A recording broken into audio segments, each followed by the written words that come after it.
Hello everyone, welcome in super science classes. मैं अंकिता सिंह आज आपको क्लास 8th साइंस का chapter first पढ़ाऊंगी।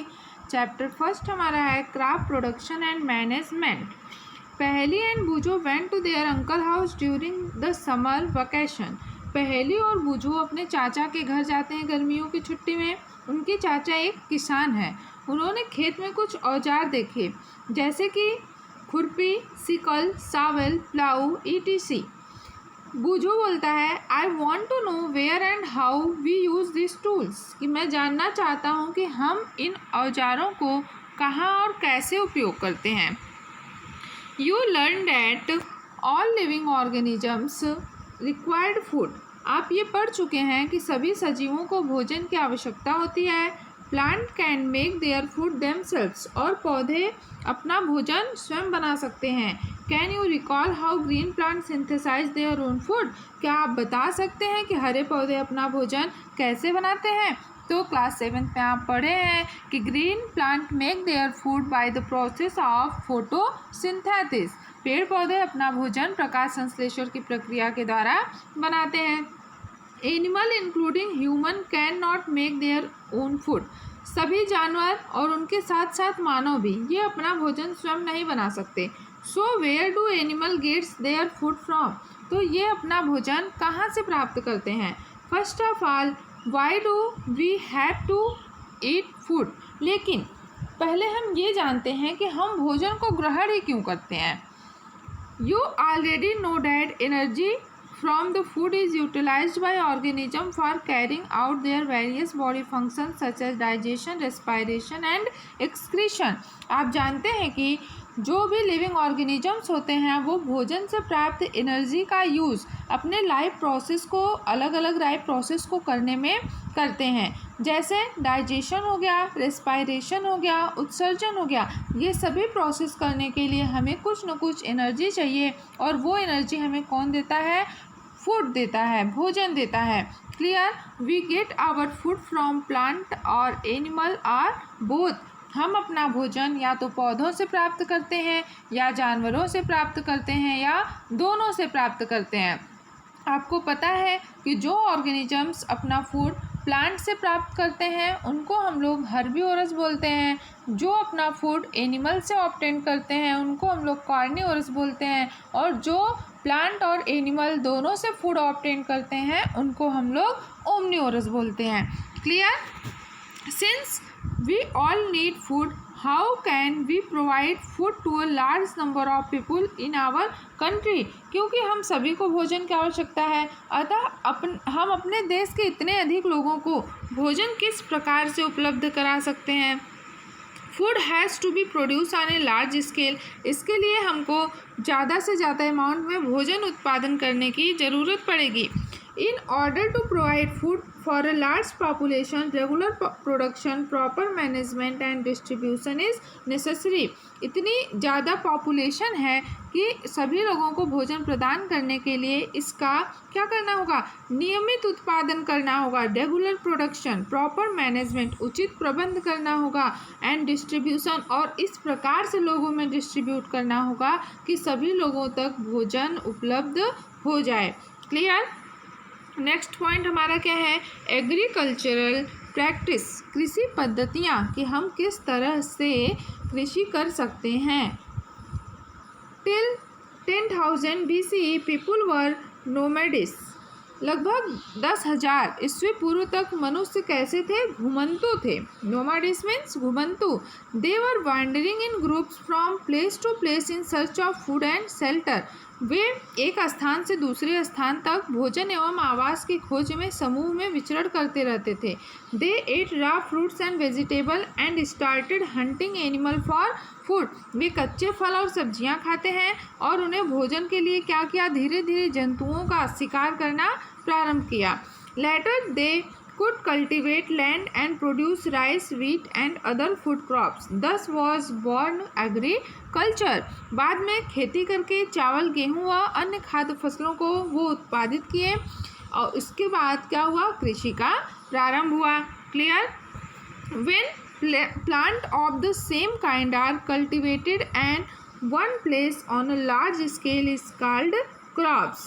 What is crops? When plant of the same kind are cultivated at one place on large scale is called a crop. जब एक ही किस्म के पौधे किसी स्थान पर बड़े पैमाने में उगाए जाते हैं तो इसे क्या बोलते हैं हम लोग? फसल बोलते हैं. For example, crops of wheat means that all the plant grow in a field are that of wheat. गेहूं की फसल का क्या अर्थ है? गेहूं की फसल का अर्थ है कि इस खेत में, मतलब जो भी खेत है वो संपूर्ण खेत में उगाए जाने वाला फसल जो है वो क्या है? गेहूं है. You already know that crops are different types like cereals, vegetables and fruits.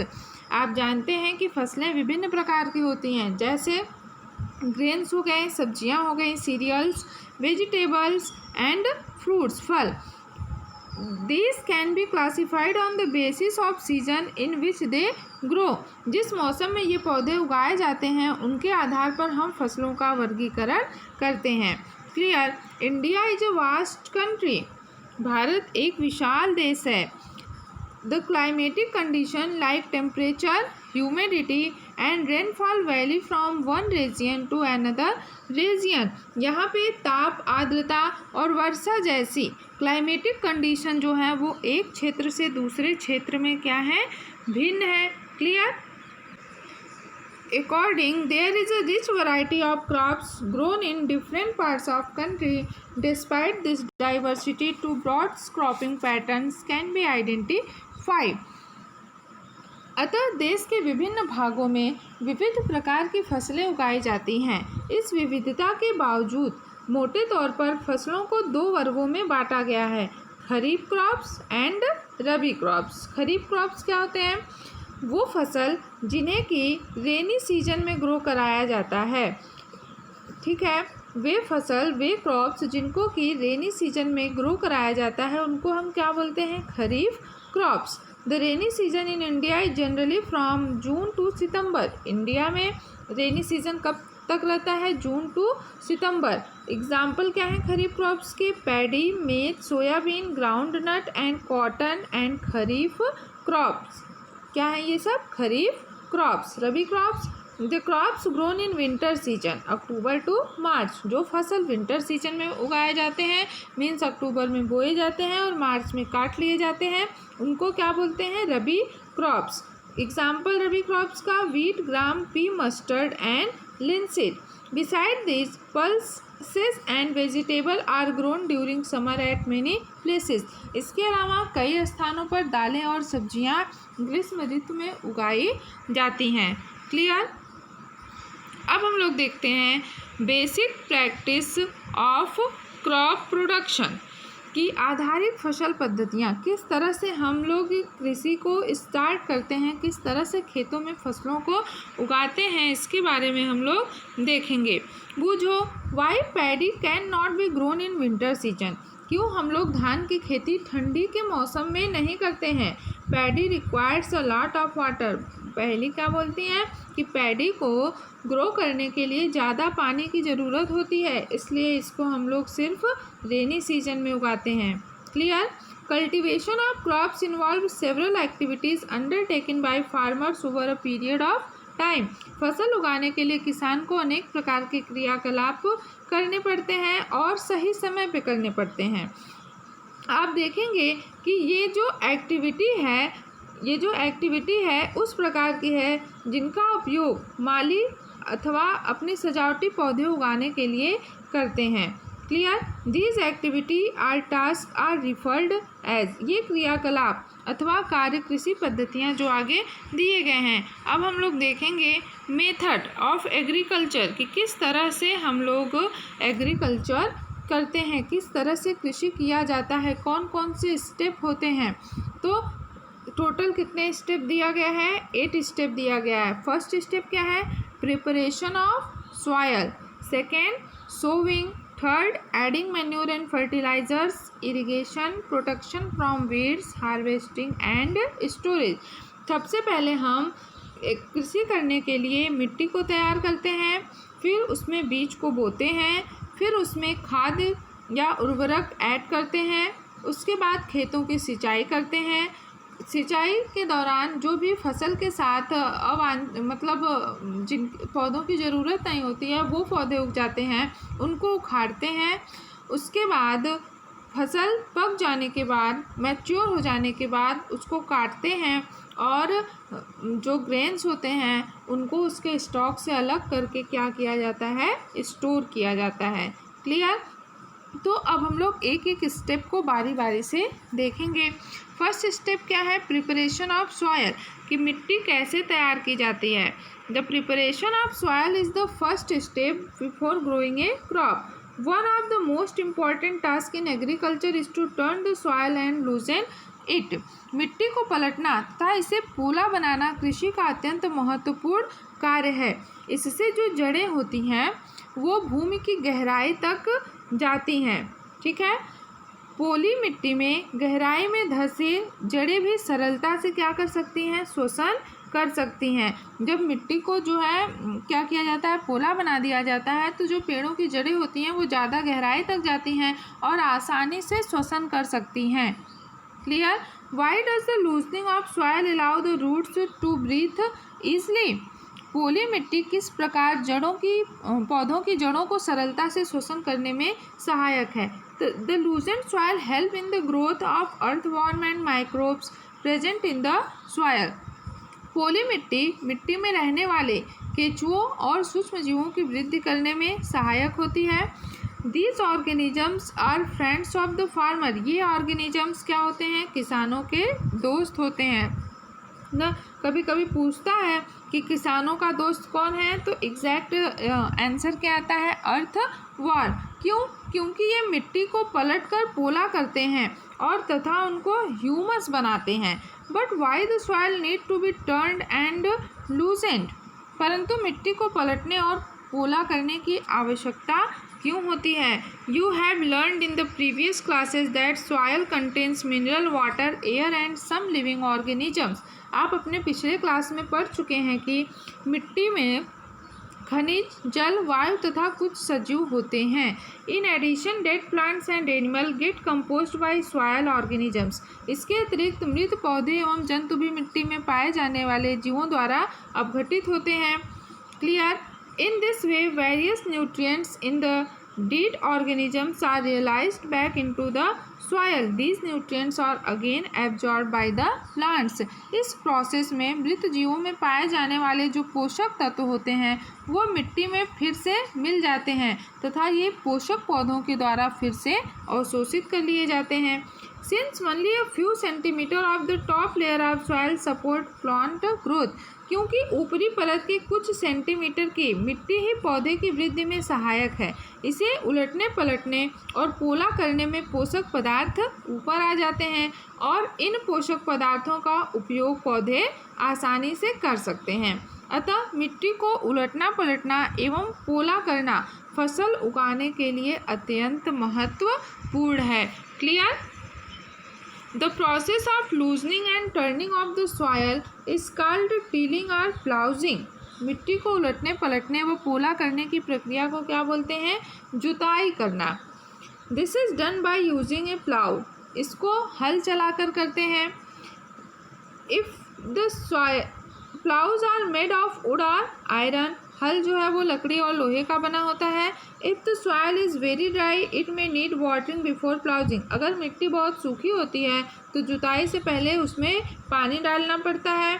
The ploughed field may have big clump of soil called crumbs. जुते हुए खेत में मिट्टी के जो बड़े बड़े क्लम्प्स होते हैं उनको क्या बोलते हैं? क्रम्प्स बोला जाता है। मिट्टी के बड़े बड़े जो क्लम्प्स होते हैं उनको क्या बोलते हैं हम लोग? क्रम्प्स बोलते हैं। It is necessary to break these crumbs. और इन क्रम्प्स को तोड़ना बहुत ही आवश्यक होता है। Levelling the field is beneficial for sowing as well as for irrigation. बुआई एवं सिंचाई के लिए खेत को जो है लेवल में करना, समतल करना अत्यंत आवश्यक होता है। Levelling of soil is done with the help of leveller. Levelling की जो प्रोसेस होती है वो किस के सहायता से होती है? लेवलर के सहायता से होती है। Some time manure is added to soil before tilting. कभी कभी जुताई से पहले खाद दी जाती है। इससे जुताई के समय खाद मिट्टी में अच्छी तरह से मिल जाती है और बुआई से पहले खेत में पानी भी दिया जाता है। क्लियर। अब हम लोग देखते हैं एग्रीकल्चरल इम्प्लीमेंट्स, कृषि के लिए प्रयोग किए जाने वाले औजार। Clear. Before sowing the seeds, it is necessary to break soil clumps to get better yield.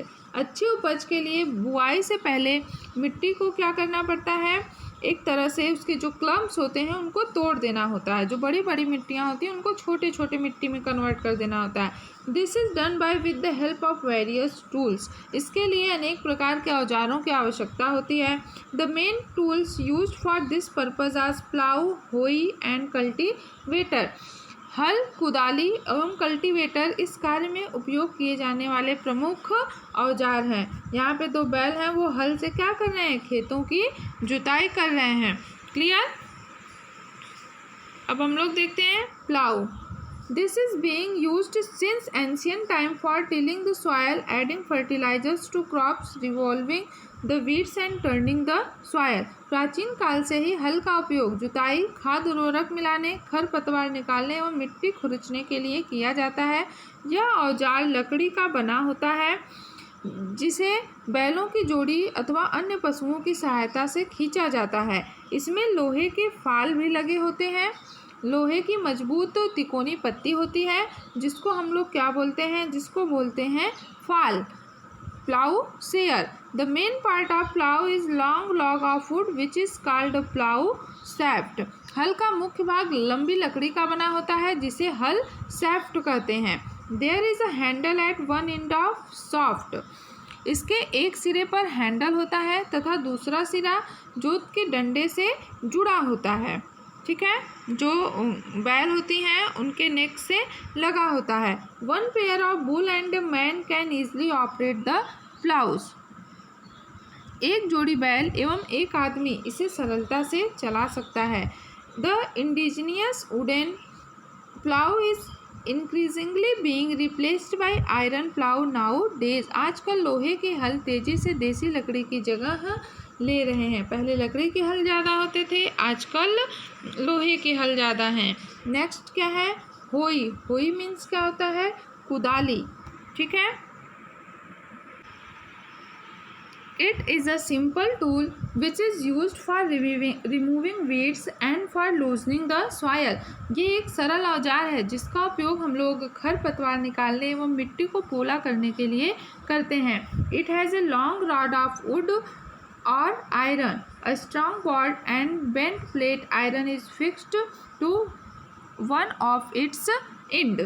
इसमें लकड़ी अथवा लोहे की छड़ होती है जिसके एक सिरे पर लोहे की चौड़ी एवं मुड़ी हुई प्लेट लगी होती है जो ब्लेड की तरह कार्य करती है। इसका दूसरा सिरा जो है वो पशुओं के द्वारा खींचा जाता है।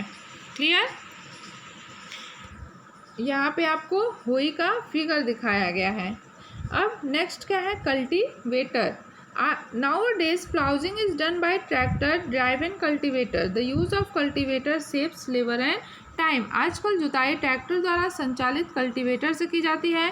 कल्टीवेटर के उपयोग से श्रम एवं समय दोनों की बचत होती है। क्लियर।